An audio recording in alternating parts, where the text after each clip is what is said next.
Hey everybody, I'm Amna Nawaz in New York. All right, parents out there, if there are any kids in the room, now is the time to avert their eyes. Otherwise, you are never going to hear the end of it. The annual Toy Fair, I'm so excited I can't even talk, is back in New York. Hundreds of thousands of toys crammed into one giant convention hall, and we have sent ABC's Charlie James out to uncover what's hot this year in toy trends. Charlie, are you having the time of your life out there? I must say it is a kid's paradise here, but the only thing that's missing are the kids. So this is an industry event. This is not an event that kids come to. The adults get kind of run of the house as far as trying out the toys themselves. There are so many toys here that, of course, I could never do this myself. So we brought in an expert. This is Lori Schacht. She is known as the Toy Insider Mom, and that's quite an entrance. As we move on to the next one, tell us a little bit as the Toy Insider Mom, and you've reviewed, thousands of toys. Yes, we do. What are some of the criteria that you're looking for that makes a great toy? So there are a lot of things. When we're looking at toys, there's a number of things that go into the decision, not just of me, but of my whole editorial team. So we look at the price of a toy and the value you get. I mean, I could look at a toy these days when I walk into all of these booths, and after I see the toy, in my head I have a price and I ask them how much it is. So it's always interesting for me to see how close I am, and I'm usually pretty spot on. So that's important. We care about how the ingenuity in the product, like how creative is it? How different is it, or is it just a copycat of something else we've seen? And there's a whole list of things that we go through, but the most important thing we look for when we go through everything is the fun factor. Because if it's not fun for a kid, then none of the other criteria even matter. So fun factor, most important factor. Very, very true. We're going to come around here. I have a couple of cool things I'm going to show you as we come around. So I assume these toys have already been, because there aren't kids here trying them out, I assume that these toys have already been through kind of kid testing. They do a lot of kid testing, the companies individually. Like I said, there's no children allowed on this floor. Interestingly enough, we have seen a couple now, because some of the YouTube stars have become so big that they are considered press. So unboxing kids. Unboxing. In fact, we actually send some toy boxes out to some of the YouTube channels ourselves. We're going to go right in here. This is NKOK. And what I want you to see is kind of the future of what toys and toy making is going to look like for our children.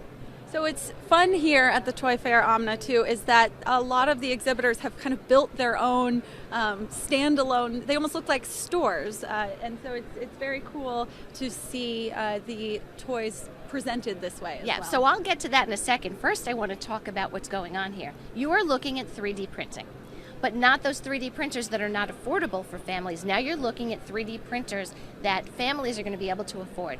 So we're in the NKOK booth. They have a new printer. It's going to retail for about $299. It's going to come with hundreds of little the little cards that go in the computer, and the finished product will be toys. So kids will decide what toy they want to make.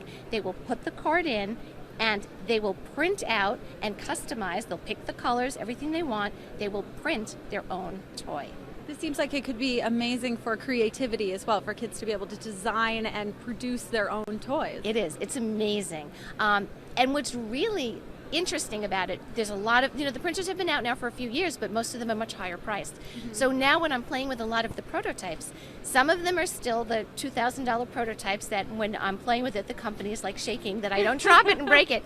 But a lot of them have 3D printed parts that are holding it together. So, we're really seeing a big shift and a big change. Now, does this mean that kids aren't going to buy toys? Of course they are, but it's so exciting for them to make a toy. As far as I'm concerned, when your kids are being good, maybe it's time for bedtime, you can say, okay, you can put the printer on, you can print one toy, and you have to stay in bed until it's time to get up for those early bird risers, and when you get up, your toy will be printed. Whole new language around toys as well. Print your own toys. Right, But how cool is this?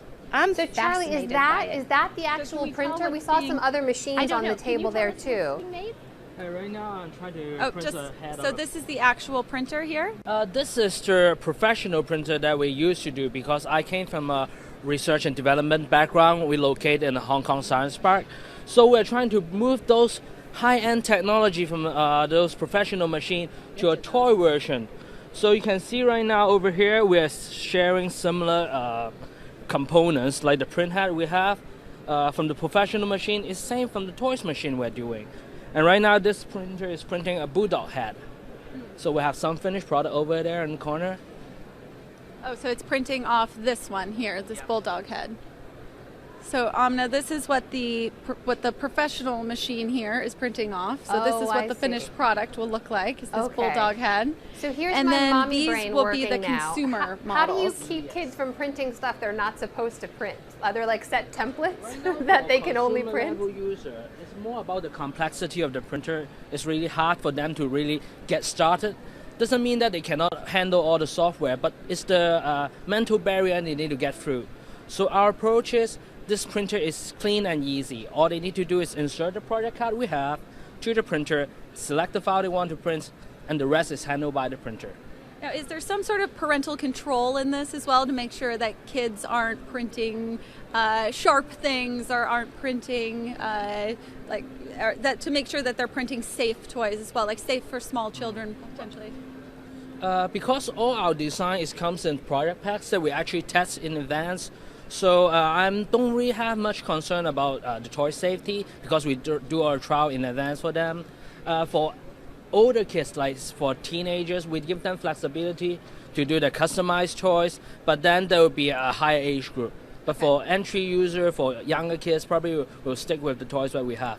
So there's your answer, Amna. It depends on the kid's age, and then they're allowed more and more flexibility and creativity depending on the age range as well. Got it. This It is a very long cool. way And so from how many Play-Doh, colors though. can we do as well here?